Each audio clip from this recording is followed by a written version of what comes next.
Hey there everybody, it's Lynnea here for Miss Ink Stamps, and today I am going to be using 4 stencils, 3 to create a background and 1 to layer on top. So really I guess I'm using all 4 to create my background, but I love this style of card for when you need a quick card, but you want to kind of still have it dressed up a little bit.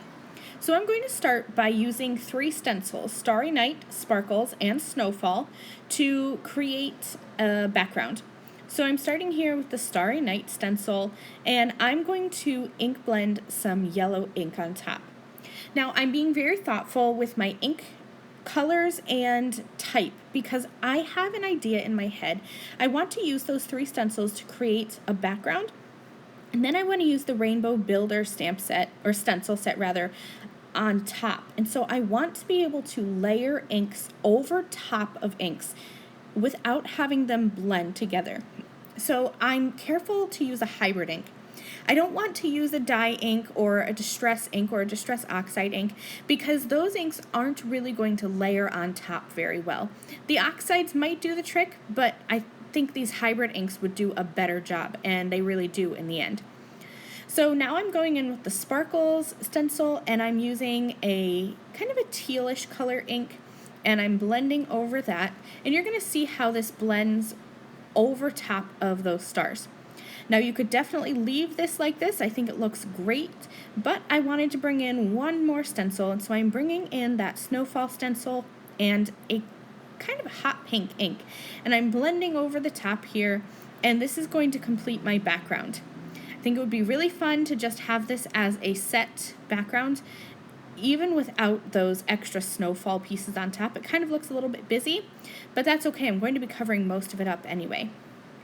Now I took that Rainbow Builder stencil set, and I'm starting with the one of the 2 pieces that builds the actual rainbow.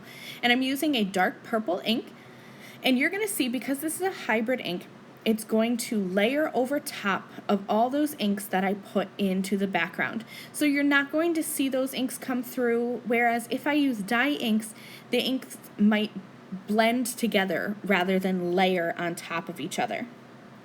I'm going to grab the second piece to this stencil and layer that right on top, and then I'll go grab a second color of ink and ink that up. I knew I wanted to use blue, but the blue color that I chose just wasn't quite dark enough, so some of that ink was showing through a bit. So I went ahead and grabbed a more navy blue, and I'm really happy I did because the navy blue and that really dark purple color play together really well, and I really liked the look of this background in the end.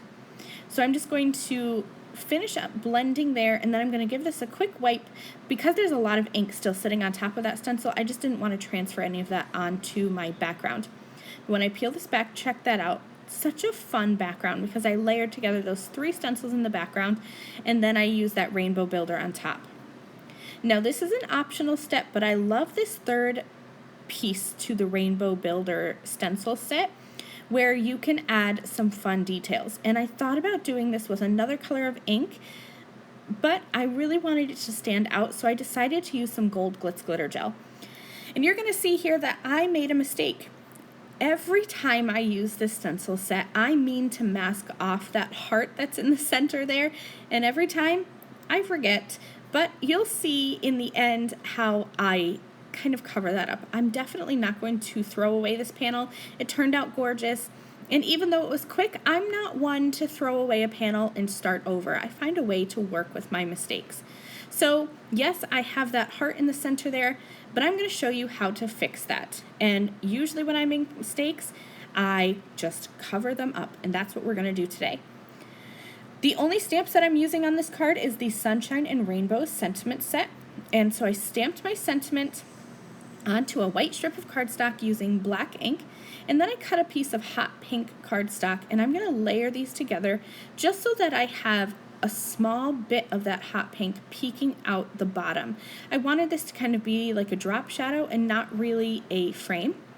Then you can see here I'm going to cover up that heart, but where I want to position my sentiment strip, some of that heart is sticking out the bottom. So I'm going to let this glitz glitter gel dry completely. You want to make sure that this is completely dry before you try to sand this away. I have a pen blade here. It's one of those retractable type knives, and all I'm doing is lightly scratching away that glitz glitter gel. So it's really a very light process, and I'm taking this off in layers because I don't want to take off the ink that's actually on the cardstock, that ink blending that I did to create that background. I just want to take away the glitter that's on top. So I'm sanding away in layers very gently, and that does the trick.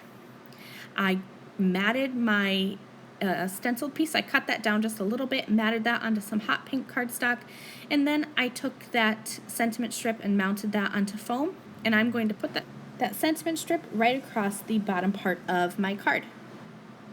And you can see that you can't even tell that I made that mistake. Thanks so much for joining me. I have listed and linked all of the supplies that I used on this card in the video description below. Thanks for watching. I'll see you again very soon. Bye.